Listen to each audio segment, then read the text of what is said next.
Hello and welcome. In this episode, we're joined by the incredible Dr. Mark Grixti, a UK-based psychologist, Brainspotting trainer, and consultant, and the host of the Awe of Trauma podcast. Mark has dedicated his career to exploring how trauma is stored and processed in the brain, working at the cutting edge of therapeutic practice. His unique perspective as a clinician, trainer, and thought leader has shaped his approach to healing and transformation.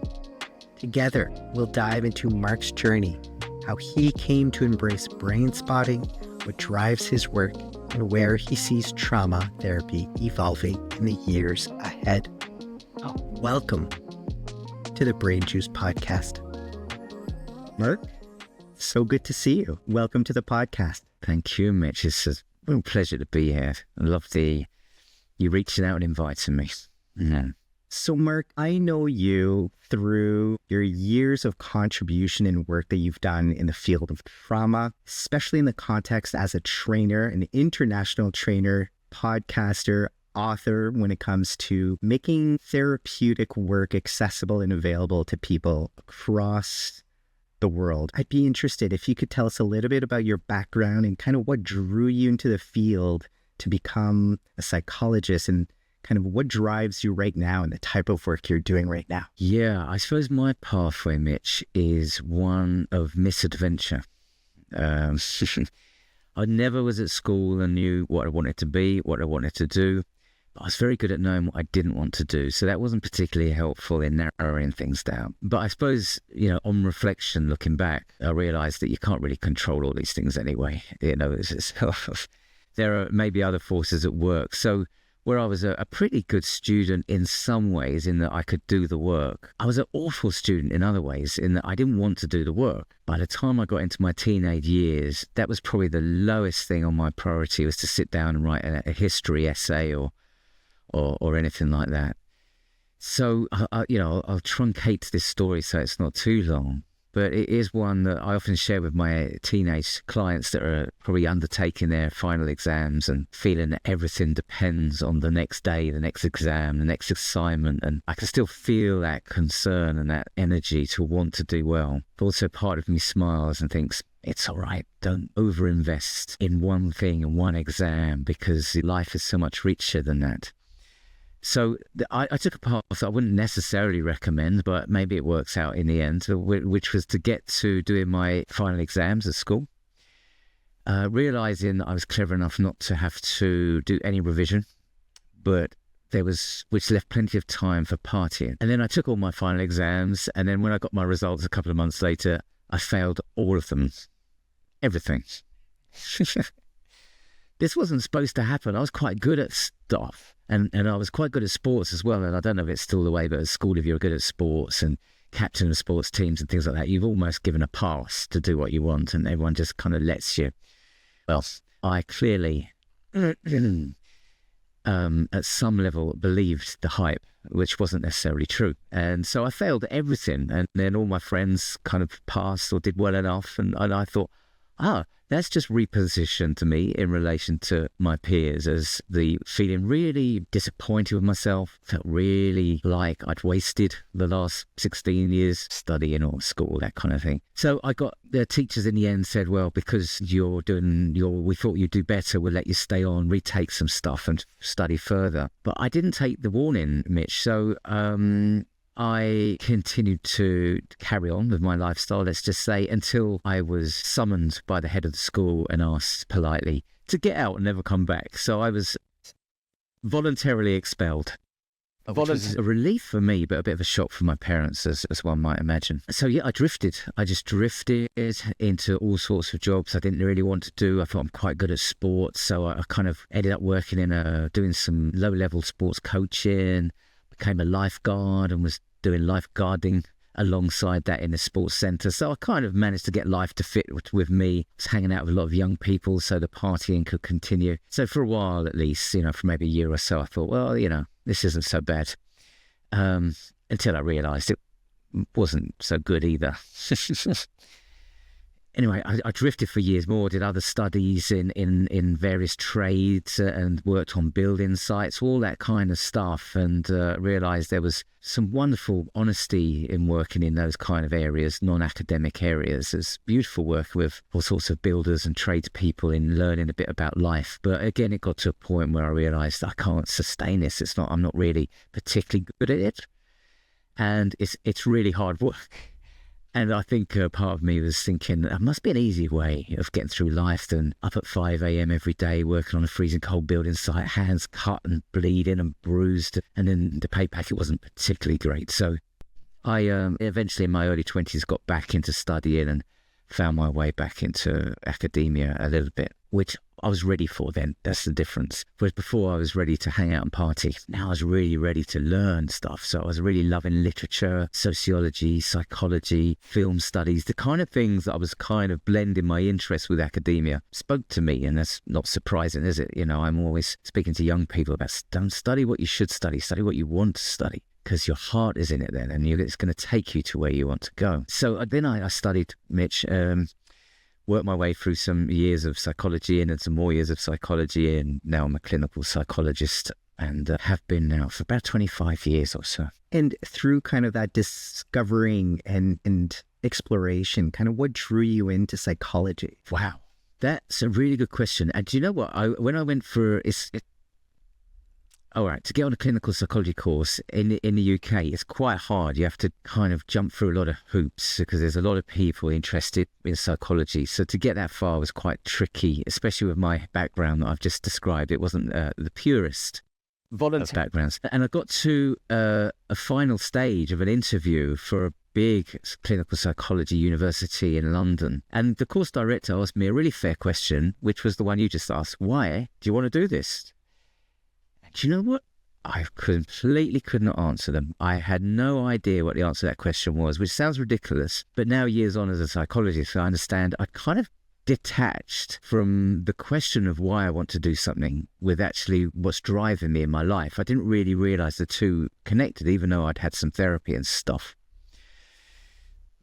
So I gave some kind of off-pat answer that I thought was the right answer about, well, this really interests me because I'm interested in human thought and behaviour and all that. And they could see through it. And I was just like, yeah, it wasn't very impressive. And needless to say, they told me I couldn't train with them, at least not that year. So for a while, I was angry that they asked me that question. And then really, I came around to thinking, well, how could they not ask me that question? And then, so I started to do some further discovery in it. And I think I'm going to answer this a little fully, even though it could be a brief question, but because most people I find that probably are, just leaving school will be thinking, what do I want to do? But not really sure what the drivers are. Why do I want to do? What is it and where does it come from? The stuff about what we need to be. Is it from fear and I need to earn enough money? Is it through feeling a bit despondent and wanting to massively change life or to move out of home or, those kind of things, which are all valid, but they're worth recognizing. Why did I get into psychology? Well, I realized over time and therapy that I wasn't just interested in the subject area. I was interested because it was personal reasons. I've got a very interesting and complex family, which is a very respectful way of saying there's a lot of madness in my family. And I own that as well. There's a bit of madness in me, which isn't a bad thing, but it's something that needs to be understood more. And the more I got to understand that my family isn't like every other family, because every family is so different, I started to realize there's a certain amount of madness in the thread that runs through the ancestors, the generations of my family. And as more that fascinated me, the more I realized that I probably needed to do the work for myself before I could bring healing to other people. And I'm somewhere still on that journey, Mitch. And it's interesting because I see you as a very multi-talented psychologist. I don't know if you're giving yourself less credit, but you've achieved a lot because the current work you're doing right now has to do with some really tricky, complicated situations, often exploring the world of trauma from a different lens. I'm curious to know about kind of your journey, because I believe you're very integrative in your approaches, but you've also kind of developed some skills along the way, work with some very tricky situations. Yeah, it's a good point. I really think, it can become a bit of a cliche, but I think there's some truth in many cliches. But one of them is, when you've had a fairly complex life and you've had to deal with a lot of challenges and adversity, that also, as horrible as that can be, it also equips you for life, for dealing with future challenges. And I didn't have the hardest life that I've ever heard of, because I work with a lot of complexity and young children that are in adoption and the foster care system that have had lives that have been tremendously difficult, even from before they were born, when they were in the tummy in pregnancy. So I'm not comparing myself to that, but the challenges I've had have meant that you've had to be diverse, you've had to be multifaceted to be able to solve and get around whatever's put in front of you. And when you're talking to me there, Mitch, about working with complexity, things like trauma, which is always challenging, always different for everybody you work with. There's no one way of understanding it. Honesty, authenticity is completely important. And I think those people that maybe have experienced more trauma have a heightened sense and heightened awareness of what's real and what is maybe bullshit. And I think sometimes, let's put it this way, the more authentic you can be when you're working with people like this, the more honest and more open. Sometimes say, look, I don't really know exactly how this is going to work out, but here's an idea, or here's something we could try. Usually it helps to create a certain amount of trust, and trust is central to my work, to your work, and to all of us healing. And I try and bring as much of that as I can. Some people you interview or some books you read are going to give you a lot better description of the clinical definition of trauma than I'm going to now. And the reason I can't do that so well is because it doesn't resonate with me too deeply. So we have books in medicine and in psychology, things like the DSM-5, we call it. I know you know this well, Mitch, but the listeners might want to have a deeper dive into this, where you can look at things like DSM-5 that looks at certain characteristics that are meaningful for all kinds of diagnoses, and trauma is one of them, which we'll talk about really when you've been exposed to some extreme events that sometimes I simply hear it described as trauma as a normal reaction to an abnormal event. We could put that quite simply, like you're driving along in a car one day, everything's fine, you listen to your favourite track, you're singing it, and then from nowhere a car comes out, hits you in the sides.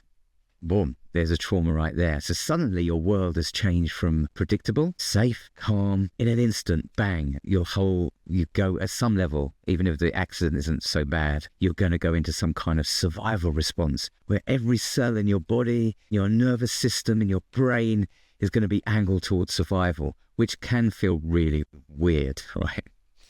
Can feel weird in so many different ways. You can feel panicky, you can feel shocked, you can just feel stuck and frozen, and really horrible, helpless feelings like that. You can feel like crying, running away. You can feel like going and punching the other driver. All of those kind of reactions come up that may not feel like how you normally respond to things. But that's what trauma does. It takes us out of normality. And that's a one-off trauma, like a side hit with a car.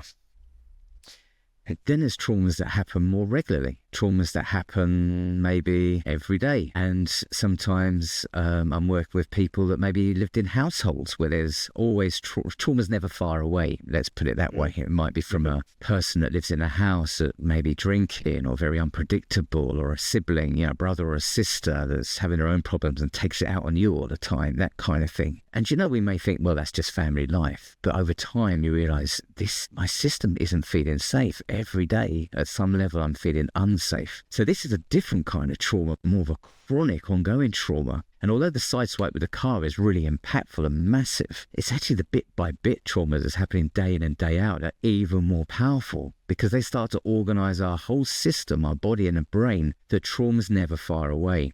So what do we do as humans? We stay at the ready, which means we can never quite relax. We're always on edge. This is exhausting, to be always on edge. And this makes all relationships very hard. Relationship with working, how can I work if I'm always on edge because I can't focus? How can I get on with my friends if I'm always on edge? Because anytime something happens, I'm suspicious, or I think they're going to hurt me or take something away, or maybe even tease me, but it feels like bullying because that's what I'm used to.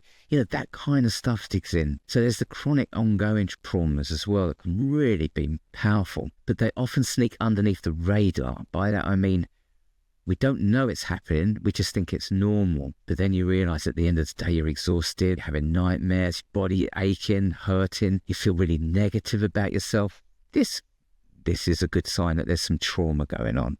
Right. So in your journey as a professional and as a human being, what do we do? So our body's getting stuck in hypervigilance or always being on. It's tiring. And I'm assuming this isn't a place that people want to stay. So what have you been kind of experimenting with and exploring to help heal from some of these traumas as well? Well, yeah, it's a really good question. I think, when we're in that position, often what do we do? An important thing is about listening to podcasts like this is to try and recognize it, to know that what you're doing isn't weird. There's nothing wrong with you. You're not mad and mental and all that kind of schizophrenic, all those kind of things that people say when you find that you're switching between these different mood states and thoughts and feelings. That makes you a human.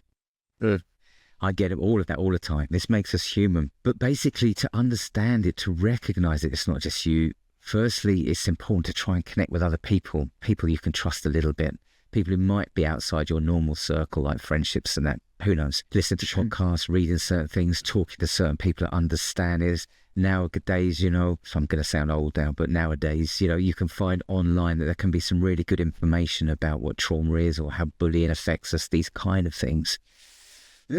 So firstly is being able to gradually recognize something doesn't feel right and feeling confident enough to tell someone a bit about that. And then, there can be a process, and it doesn't mean everybody needs to go to therapy or see a psychologist like me. Oftentimes that in itself can be enough to get the ball rolling and start to get the support that you might need, even if it's just a friend that understands you, or an auntie, an uncle, a teacher, whoever it might be.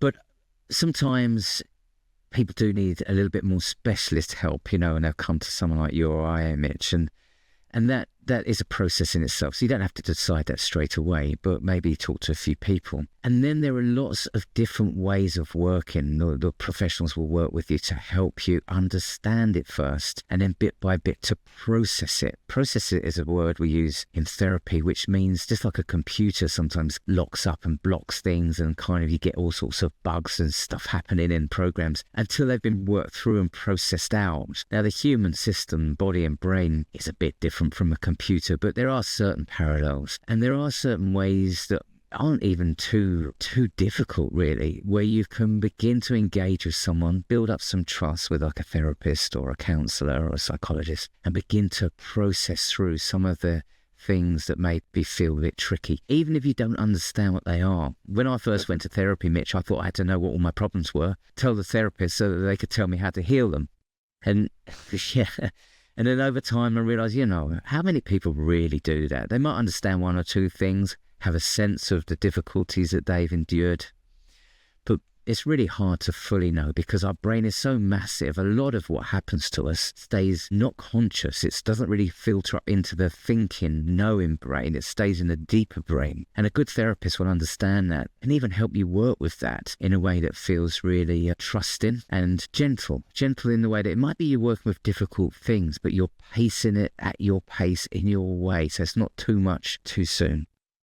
Right. So kind of that therapeutic alliance, or that trust as kind of that anchor that you're on the right path when it comes to trying to get to healing. And if I understood correctly, so you're trained as a psychologist, you started exploring kind of the world of EMDR, a common therapeutic approach to help people with processing traumatic experiences. You then kind of fell into the world of Brainspotting. So I'm a little bit kind of curious about kind of your take on the difference between EMDR and Brainspotting, and what could somebody be expecting out of these modalities when it comes to seeking help? Let's say they are knocking on a specialist door. Yeah, this is a specialist question, and I'll try and attend to it in the best way I can. I mean, originally I trained in other approaches, psychodynamic approaches that were very early developmental and attachment behaviors, and I was training in family therapies, systemic therapies, narrative therapies, all these kind of things. And there's an overlap between all these therapies, so it's not like they're all separate. There's an overlap between them. So over time, as a psychologist, I started to integrate them, and with different people, I might use different approaches. So I try and be flexible with that. And then, as you're right, Mitch, of course, on my journey, then it got to a point where I was really interested in studying what's now called EMDR, eye movement desensitization reprocessing, which has certain approaches to it that can really help shift some trauma that may be held in the body and in the brain.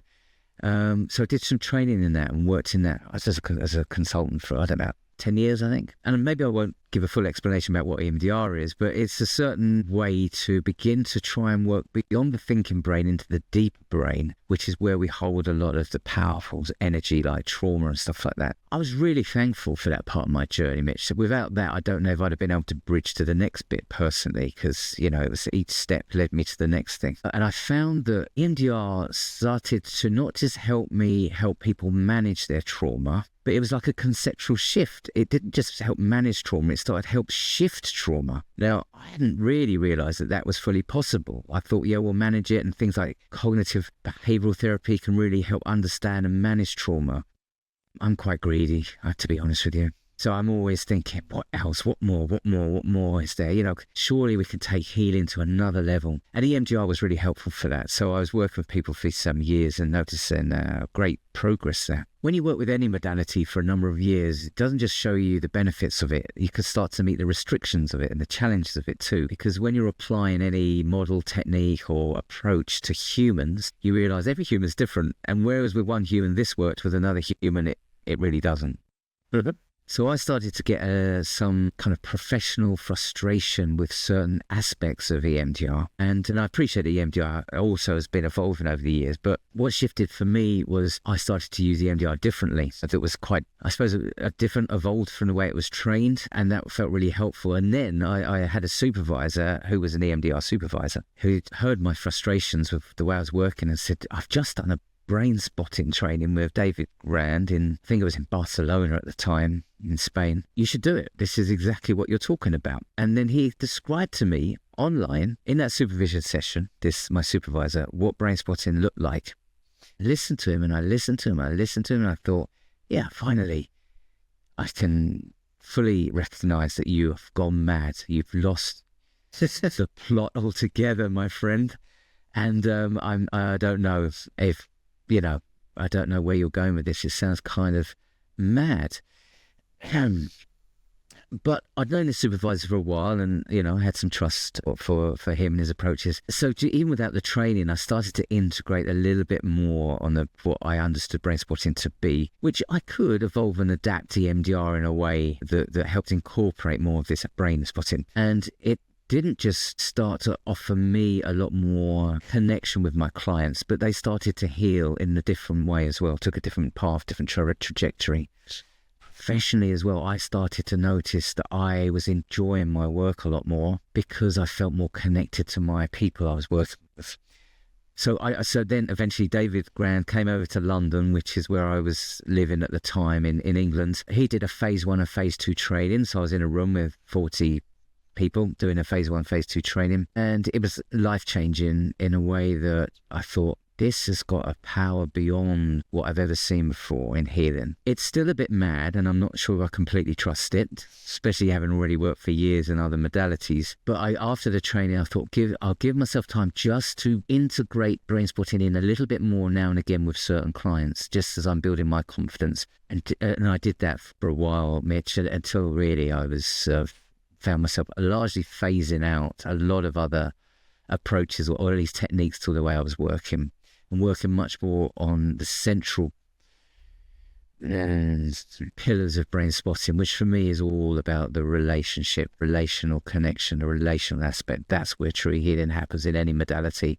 It's just Brainspotting seems to really make that explicit and allow the therapist to develop that to, I think, a whole nother level. Really what kept you here was the relationship. You said, you know, you were greedy. I think you're hungry. How I've learned to discover you is you're always hungry to learn more and you're curious. So you've never been limited. When did you start kind of noticing that, okay, this is on the right path for you? Yeah, it's a lovely question. I think what helped me really switch into Brainspotting, where I really found like this is more like a coming home feeling, is that it gave me the confidence to drop my sense of expertise. Now that may sound paradoxical to some people listening, but when you have done all the training I've done, you become a doctor and all this kind of stuff, implicitly there's a continual embedding of a sense that somehow you know better. And even though I've always been quite, you know, renegade and always challenged these kind of ideas and looked at the madness of psychiatry and how we've institutionalized and, you know, oppressed people with mental health for so long, and psychology has been a big part of that. Still at the same time, you become part of the system. And what Brainspotting really did was it allowed me to hold two positions at once. One is, yes, I am a specialist. Yes, I do have a lot of experience. I've done a lot of work. I've done a lot of trainings. I've done tens of thousands of hours of therapy on people and thousands of hours of receiving my own therapy. I have dedicated my life to healing. But at the same time, from that position, from that foundation, I can have confidence that I know nothing. Now, we're taught, aren't we, often in Western science, Western medicine, that those two things are mutually exclusive. But actually, most time you meet opposites. They're two sides of the same coin. And if you don't recognize the two sides, then you'll miss at least 50% of the picture. So what I've realized, to try and answer your question more directly, when I moved from other modalities into Brainspotting, I realized I could more strongly be based in stronger constructs of healing and my capacity to deliver those by detaching from these ideas that I knew best. And how do you do that? You do that from realizing the client knows best. Volunteer. That again may sound weird, because why is the client coming to see you if they know best? But we've got my brain right here. But we've got different parts of the brain, and we've got some parts of the brain that know stuff, and that's a small amount of the brain. And then we've got the rest of the brain that actually embodies stuff, feels stuff, downloads everything. It's almost like this is the monitor on your computer where you can see what's going on. And this is the hard drive where everything's actually really happening. So when you attune to your client, you're attuning to the whole brain and body, which is the part that's downloaded all information. When you prioritize that as the expert, nature is pretty smart at being able to remove obstacles, often man-made obstacles, things that we've decided are good ideas for healing but aren't necessarily the most effective. And then the healing channel starts to open up and come through. And it takes a brave practitioner to take some of the risks to do that. And this is when I'm training Brainspotting trainees in my work. This is often one of the biggest obstacles, but what also the most liberating part of the training is to realize you don't have to play at being God. You don't have to try and determine nature. All you have to do is, through attunement and following our natural capacity to heal, is to engage with your clients in a slightly different way. I almost have this image, of kind of roaming through a forest where traditional approaches may be kind of roaming through kind of a set path that's clearly lit, and where the path is, and here you are. In Brainspotting, you're kind of allowing yourself to be at night where there's no clear path. And instead of being alone, you're allowing yourself to be with somebody. And that's kind of the first step. It's a nice analogy. And, if you've ever walked through a strange path at night, and I was lucky enough to be in the Amazon jungle in Peru last summer, where exactly that happened. I ended up in the jungle on my own at night. And with all sorts of creatures and monkeys and birds and tarantulas and wild cats and all sorts of things. And I can tell you, it's terrifying, absolutely terrifying. Were you by yourself? I was by myself. Other than the animals? Yeah. I was by myself as far as humans go, which was absolutely terrifying. And then I did find somebody who was kind of part of my party, if you like. It wasn't a party, but part of my actual party, my people that were out there. And the relief that came, the connection suddenly, and someone pointed me in the direction which I needed to be going in because I was heading in the wrong direction in the jungle on my first sort of night in the jungle, was absolutely immense. And it kind of ties in with your analogy. Whenever we're wandering into those deep and dark places, and this is what trauma feels like, it feels so scary that why would you go there? Well, just stay in the light, don't go towards the shadow. Once you need somebody there sometimes to help and hold you through that space, difficult space.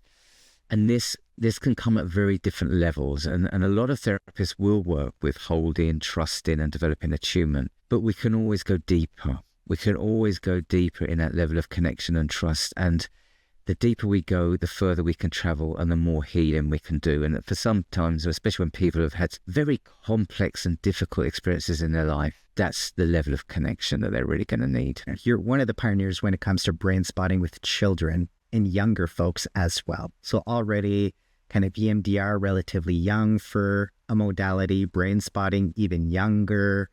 And now you're kind of embracing uncertainty and doing this work with kids. It's even brought you to write a book on the topic as well. But I am kind of just curious what your experience has been with doing Brainspotting with people around the age span, children, youth, adults? Have you noticed differences?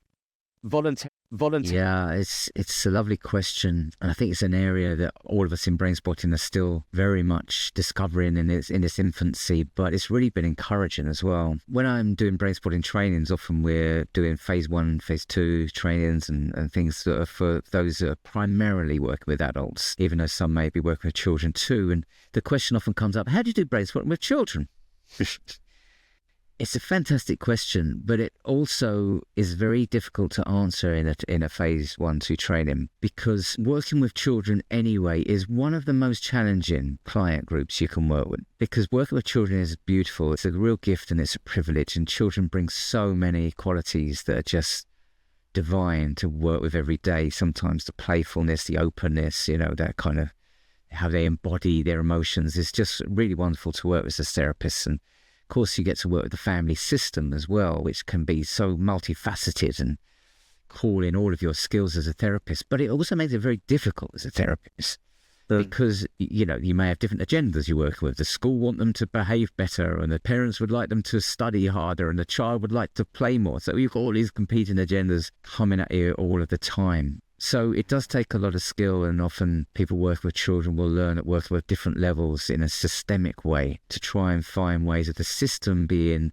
more harmonious so that the child doesn't end up feeling spat out, rejected and pathologized, and the poor old parents or carers often end up feeling those feelings too, as do the teachers and therapists and so on. So what my short answer to that would be, how do you do Brainspotting with children, or what might you consider if you're thinking about, developing that side of your work as a therapist, is the central components of Brainspotting are even more important with children than with anybody else. The idea that you have some kind of formulated and prescriptive way of working with any child is already going to set you up to fail. So for me, the way I teach and train, and I do some trainings in this very area, the way I teach and train it is you've got to let go of this protocolized idea of this is what you do to work with children. For instance, a child you work with might be anywhere from, let's say, 3 years old to 17 years old. Already it's the most massive developmental gap that you're going to meet. So the changes are happening in a huge amount across all of that age span. So already if you think you're going to meet somebody by working in this way with this person, using these paints, these puppets, these toys, this Lego, or whatever it might be, forget about it. Remember the attunement. Follow your client. Yes, there'll be all sorts of resources that might be available for them that look playful.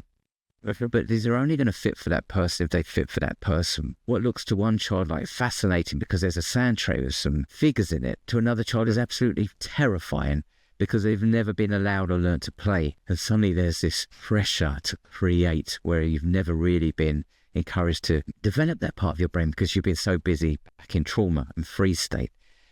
It's the attunement. It's the following the client and their agenda. Just being able to keep them and hold them in a safe space while being able to bit by bit explore some of the most delicate and powerful places this person can go to.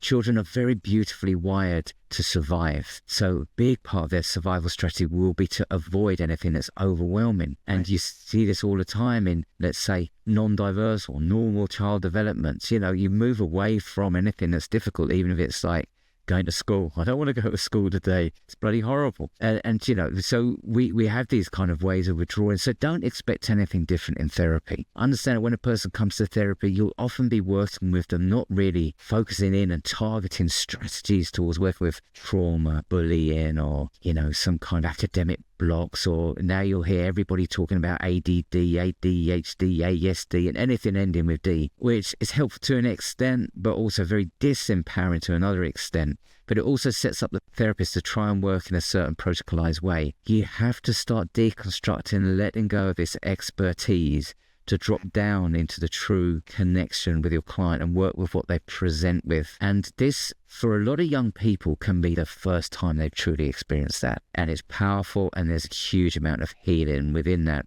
without setting your client up to fail, which is often what young people can report, when they have found that they're when a therapist is trying to drive them towards an outcome rather than follow the process. Right. And talking about just play, you're also the host of the Awe of Trauma podcast. So I'm curious, what inspired you for this particular project and time investment? So again, kind of just a hint of your multi-interests. And then have there been kind of a most impactful conversation or discovery throughout this whole kind of journey you've taken? Well, the podcast came about a few years ago. I was really looking to explore rather than to host something in terms of, I'm a specialist in this area, so let's have a really professionally astute conversation about this and that, because I find those things don't really interest me too much. I'm more interested in people's sort of developing thinking and confusion and curiosity and uncertainty, because for me, this is where the richness really comes through. So I was really looking to develop those kind of conversations. And also, I'm not a prolific writer. I've written a bit, but I'm not a prolific writer because sometimes I can just find that sitting down and writing is overwhelming, and I just think there's 101 other things I do, and the spoken word I find a lot easier. So thank you for this invitation, Mitch. Fair. But thank you also for telling me to do a podcast, because it was some years ago, I don't know if you remember, you saying, Mark, you did some really nice stuff here. I think a podcast would really be a great forum for this. And I'd heard quite a bit about podcasts, enjoyed a few, but hadn't really entertained hosting one. So you really helped me address that, and then I've been doing it for a few years now, and it's been amazing. I've enjoyed every guest, every conversation. I'd like to have done more, but sometimes my time demands are such that I have to limit it. But I've learned so much along the way, and gosh, I've had really insightful conversations. One of my favorite speakers that I've ever worked with was, I think it might be my first published podcast as well, was with Bonnie Badenoch, who I still speak with regularly. She's absolutely fascinating and has this beautiful balance where she's a complete expert in her field with complete humility. Yeah. And that, as I suppose, I look at people like Bonnie, and they teach me so much about where I'm hoping to go in my own development. So she's been fantastic. I've spoken to all sorts of other brain experts as well. David Grand has joined me a few times to look at his approach to brain spotting. And what's been lovely about having David on that, because he's the founder, developer of Brainspotting, is we've also then conversationally been able to go behind the curtain a little and to deconstruct and have just more playful, as you were suggesting, more playful conversations as we're finding our way together. And talking about, again, experimenting, being playful, the use of sound is something that can be incorporated in healing. And you have kind of created a wonderful resource of bilateral music on BSP UK. I am kind of curious, what could people expect through using music like this when it comes to their therapy? And then you also have an upcoming event where you're going to be bringing your partner to Canada as well, and you're going to look at music through healing. So I'm curious about, how are you incorporating sound and sensory kind of inputs, maybe starting with what you first started a long time ago on BSP UK, all the way to where you are right now in this process of using sounds and music? Yeah, thanks for that question. It's a rich one, and my mind's going in about 10 different directions with it. But with sound isn't just something we do alongside stuff. Sound isn't, I think probably when I first started Brainspotting, sound was an optional extra, and we'd bring it in. And David Grand developed sound to go with Brainspotting, which he called biolateral sound. And it was my conversation was a bit of a joke and play on words, something between bilateral sound from his history and past, which included EMDR, and also this kind of idea of it's biological, it's deeply driven and from a neurobiological place. So I think that was playful. And then I, from there, developed my own sound, because partner's a musician and some friends are DJs and sound technicians that have a real sophisticated knowledge of sound that goes way beyond my own personal knowledge of it. But we all know sound because we've all experienced it. We all have had certain sounds, whether it's sound of the waves, the wind, the thunder, the lightning, certain tracks that we hear, bird song, whatever it is, sound has touched us all at different levels. And it doesn't even matter if it's so much if you can't hear, because sound is still always being transmitted into and through the body. Why? How could that be? Because sound is vibrations. And even when we can't hear something for various reasons, the vibrational aspects are still moving through us. Now, the greatest quantum scientists and physicists that I've ever read and heard from, even though I'm a beginner in that field and area myself, will all talk about that other than vibrations, that there is no thing, there is nothing that exists. There are just light waves and vibrations. There aren't even molecules. They can all be broken down and understood to be waves. Sound waves are part of that, and they shape our environment, our world, and who we are. So suddenly sound becomes pretty central. And when I then listen to wonderful experts in the brain, also on my podcast, people like Dermir Del Monte, who is very prominent in neuroscience world and also a big advocate of brain spotting, he'll say that of the different sensory experiences, sound, as far as I remember him saying, I hope I've got this right, is probably the most and the most powerful one in working with the kind of things we've been talking about today, Mitch, and working in trauma. Absolutely huge for shaping the architecture of the brain. So sound has developed in its prominence for me. I haven't led thinking I'll do sound. Sound has led me. And by doing more and more workshops and doing retreats where I take away a group of people for maybe a week and we do some really deep kind of healing work together, sound is a big part of that. What does that look like? Well, it isn't all recorded sound like we might use for convenience in our brain spotting sessions. Sound will often involve things like Tibetan bowls, which many of you might have seen, like these beautiful deep brass Tibetan bowls that, from the ancient civilizations that really have a profound feeling. Can be alchemy crystal bowls, which look slightly different. They look like they're crystal glass, but they're made of various different elements, which can be kind of diamonds and quartz and amethyst and malachite, and many of these kind of different crystals get fired at super high temperatures together into these bowls, which then create certain sounds. So quite literally, you've got these elements passing through vibrationally through the air into your body in a cellular level. We've got things like, tuning forks, which are a whole form of healing in themselves because of the sound and vibration that comes off those.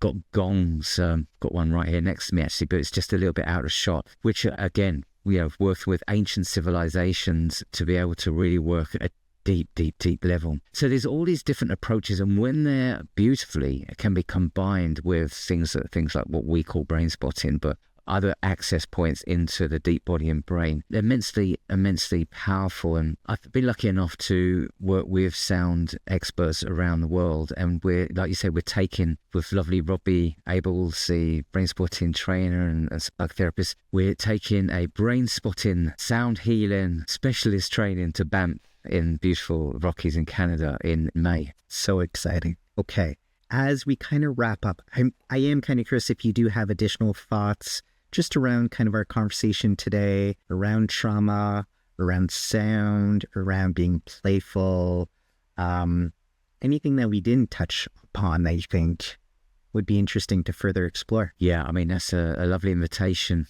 and one that may leave me here for another couple of hours. So I'll try and bring this in a bit. Although I suppose to some extent I'm talking from a position of experience and expertise, what that experience and expertise has really taught me at a deeper level, is the more I learn, the less I know. And the more I'm starting to kind of approach and understand the depth and the power of healing. And what is healing? Maybe healing is just, being on this planet, surviving, thriving, acting in whatever way, is conducive to your development and expansion, and not just your own development and expansion, but everyone you touch, everybody around you at some level feels enriched and benefits from your presence. Then I think this is an interconnected healing, which is almost like the opposite of trauma, where everything you touch turns to trauma. And, unfortunately, globally, culturally, we're at a time where there's so much trauma that's getting replicated and propagated throughout the generations that we've almost got trapped in a bit of a trauma bond, But there's hope. There's a lot of healing happening alongside that. And podcasts like yours are ways of being able to, contribute to that change. But what I suppose I'd kind of touch on in response to your question, Mitch, is that my own fascination at the moment, what I'm finding is that the longer I've been in healing, the longer I'm being pulled and drawn into other realms of understanding actually what's going on. Sometimes, we can refer to this in words, but words don't really do it justice. But there's a great power at play. I'm just looking out my window now, and I'm lucky enough to be overlooking the waves of the surf off the Pacific coast of Costa Rica, and this little place I'm hiring at the moment. And the waves are rolling in time after time after time. I can see it happening right now. And there's this power coming in, and I can't describe it. I'm not going to put names on it. I know people have tried for thousands and thousands of years to name where this comes from, what the power is, what it's called, some kind of framework around our understanding. For me, it doesn't matter so much about how we label these things, each to their own, and I respect everybody's ideas around how we understand the source of what's happening. But the source itself, how the planet is and the power of it, what drives us to do what we're doing, I can understand it and frame it in a psychological sense, and my training has helped me do that over many years now. But that's only part of the picture. There's a much greater force at work. And, you know, in the Rockies, I was in the Rockies in Banff not long ago. All you have to do is stand at the foot of a mountain and look up and just like realize, wow, this is immense. And I may never understand it, but if I can just open my awareness to it and include it, that in itself will change its relationship with me. As we said at the beginning of this podcast, everything is relational. And if we can open the way and shift the way we attend to things, it's going to shift what comes into manifestation. And this is something I continue to play with in my life and in my work at the moment, Mitch. And it keeps it very rich, alive and fascinating for me. So I love what I do. I love it, Mark. And final question that I like to ask everybody that comes on this podcast is, if you could go back in time and give the younger Mark Grixti some advice, what advice would you give yourself with now your life experience? Okay, well, yeah, reflecting on our first conversation, there could have been all sorts of advice I've given myself over the years. But I wouldn't really intervene too much, to be honest with you. I wouldn't intervene too much. I've done some things I look back on as probably being foolish, but they've been completely necessary part of the journey. Other than, I think, to be more gentle on myself. I think, you know, when I was growing up, I somehow had great expectations that I couldn't fulfill and would have been hard on myself. And then every step of the path since then, you know, there's a sense of me that wants to compensate for that, work really hard, do really well. And oftentimes, you know, when I'm in nature, it reminds me just how huge, how expansive everything is.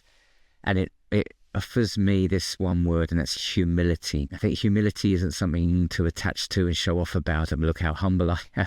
I'm the most humble person in the world. You know, it's paradoxical. But humility is often an internal humility. It's like let go of the expectations, the unrealistic demands, and just be. And I think when I've worked with people at end of life work that I do with sometimes people, it's interesting.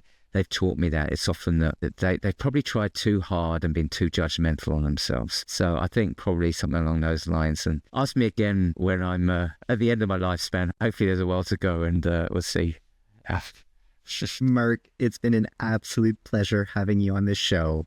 And I look forward to hopefully seeing you in person sometime soon. But till then, we'll continue to connect virtually. So thank you so much. Mitch, thank you for this opportunity. And your interviewing style has been an absolute pleasure to sit with you. I hope it's been helpful for the listeners. I hope you enjoyed this conversation with Dr. Mark Grixti.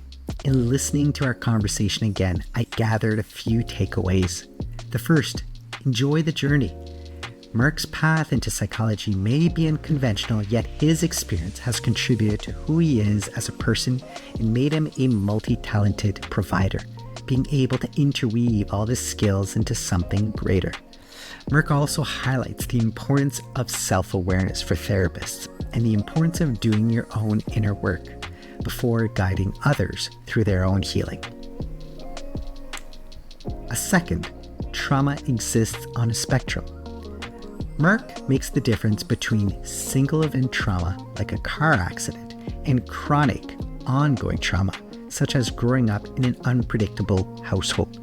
While sudden traumas can be shocking, long-term trauma shapes a person's entire nervous system, keeping them in a state of hypervigilance. Recognizing the difference can shift how we approach healing. A third thought, the shift from expertise to relational healing. His transition from EMDR to Brainspotting was driven by a realization that healing isn't about the therapist knowing best. Instead, the therapist attunes to his client's deeper embodied wisdom. This challenges the traditional notion of expertise and emphasizes the importance of relational trust in therapy. As a dialectical behavior therapist myself, I was brought back to the thought of second wave psychotherapies in the 70s and 80s, where two common waves of psychotherapy were present and adopting an almost opposite stance. One focused mostly on change, while the other approach focused mostly on acceptance.